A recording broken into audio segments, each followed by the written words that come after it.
The night was thick with mist, the forest alive with whispers of unseen predators. I had been tracking the feral hunter for weeks, a legendary figure said to roam the shadows. Swift and lethal, leaving nothing but fear in his wake.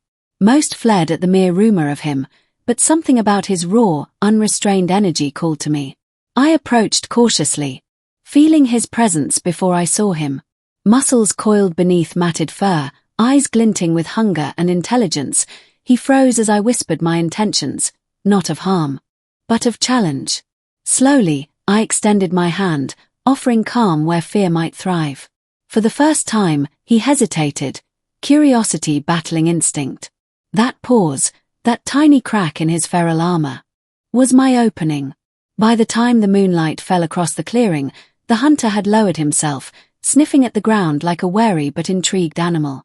I named him Cade, though he did not respond immediately. At first, he was wary, growling low, each movement sharp and controlled. My words were soft, deliberate, soothing, and paired with gestures that suggested neither threat nor weakness. Slowly, day after day, he began to mimic my actions, sitting when I sat, pausing when I paused, even tilting his head. Curiously when I spoke. His eyes, once burning with feral intensity, softened, revealing glimpses of intelligence that made my pulse race. The transformation was not sudden, it was subtle, like a river carving stone, but undeniable. Cade learned to trust me, though his instincts still lurked beneath the surface. There was a strange thrill in this balance. A tension between control and surrender, hunter and prey, fear and fascination. By the third week, he allowed me to brush his fur, a ritual that had been unthinkable at the start. Yet, with trust came a deeper, more confusing layer. Cade's submission was not passive, it was electric, a dance of dominance and desire that both unnerved and captivated me. At times, I could feel the raw predator lurking in his muscles, a tremor beneath his movements that suggested he could turn on me without warning. And yet, he chose restraint. Sometimes, in the quiet of the forest, he would lower himself at my feet, gaze fixed on me with a mixture of longing and obedience, panting softly, tail wagging like a paradoxical signal of affection and tension. I had tamed the hunter, but it was not complete. There was always the question, did he truly belong to me, or was he simply biding his time, waiting for weakness? That duality made our connection both intoxicating and terrifying, and every brush of fur, every flick of his ear, sent a shiver down my spine. One evening, the forest fell silent, the kind of silence that presses against your chest and demands attention. Cade moved beside me like a shadow, his dark fur blending with the night, his breathing calm yet deliberate. Then he stopped abruptly, nostrils flaring, ears twitching. I sensed it before he acted, a shift, a surge of raw instinct that made the air crackle with anticipation. His eyes met mine, burning, a challenge and a question in their depths. For a moment, I wondered if all my efforts had been in vain, if the hunter within him would erupt and claim dominance. Instead, he lowered himself slowly, head bowing, tail flicking nervously. He was asking something, I realized. Submission. Or hunger. The line between the two blurred in the moonlight, and I found myself stepping closer, hand extended, heart pounding. That night, I understood the paradox of taming a creature who could choose either to obey or devour. Our bond grew stranger, intimate in a way that defied logic. Cade began to anticipate my movements, reacting before I fully acted, aligning himself with me as if instinct and will had merged. I noticed his eyes shifting when I gave commands, sometimes soft, almost pleading, other times sharp, electric, reminding me of the predator he could be. I tested boundaries carefully, learning the rhythm between dominance and surrender, and Cade responded with astonishing subtlety. There were nights when he curled at my feet, gentle and compliant, and nights when his growl was low, primal, reminding me of the wildness that still pulsed through him.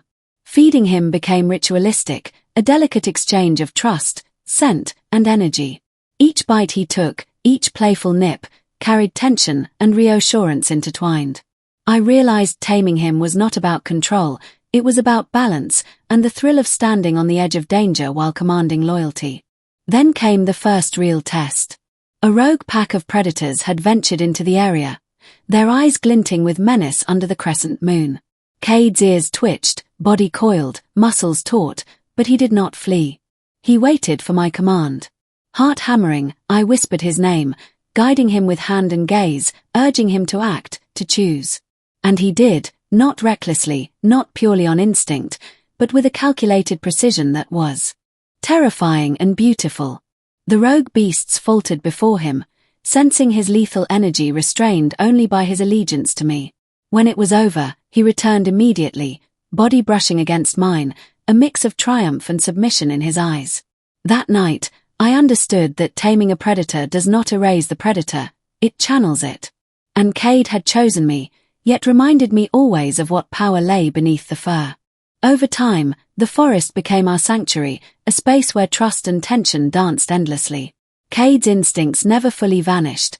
They simmered beneath obedience, an unspoken reminder that he could devour or adore at will. I experimented with commands, gestures, and touches, learning the delicate art of his psyche.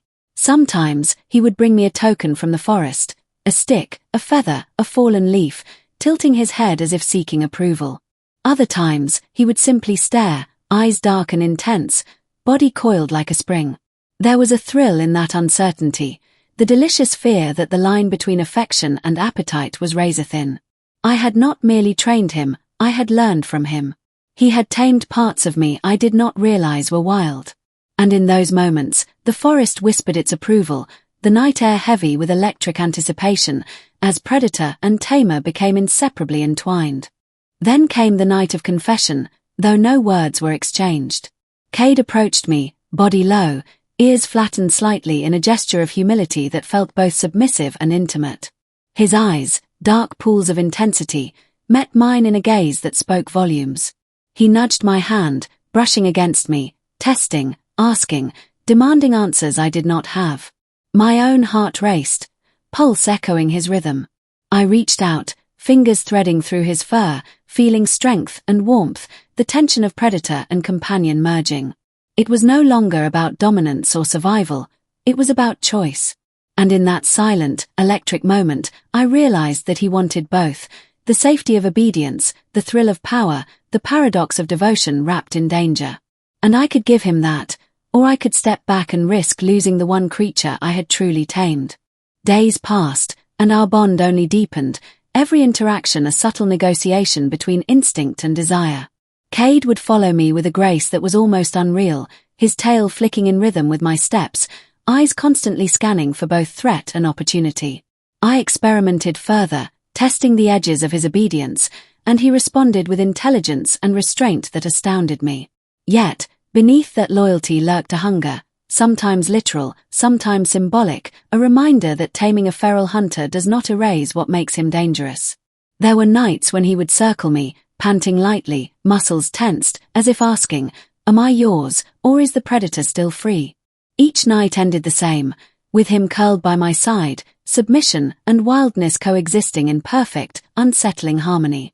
And in that harmony, I felt a thrill unlike any other, a potent mix of love, fear, and power. Eventually, I understood the truth. Taming Cade was not about breaking him, it was about trust, respect, and the delicate balance of power. He could choose to submit, or he could choose to devour, and yet he chose me again and again, every day, every moment, with the full awareness of his power. And I, in turn, surrendered to him, not to be consumed, but to share in that intoxicating tension between dominance and vulnerability.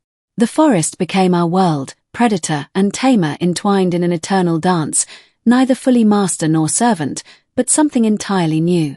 And as we watched the sunrise together, Cade's eyes glimmering with loyalty and unspoken desire, I realized that some bonds are forged in fear and fascination, in danger and devotion, and the most powerful connections are those that walk the line between submission and wildness, hunger and love.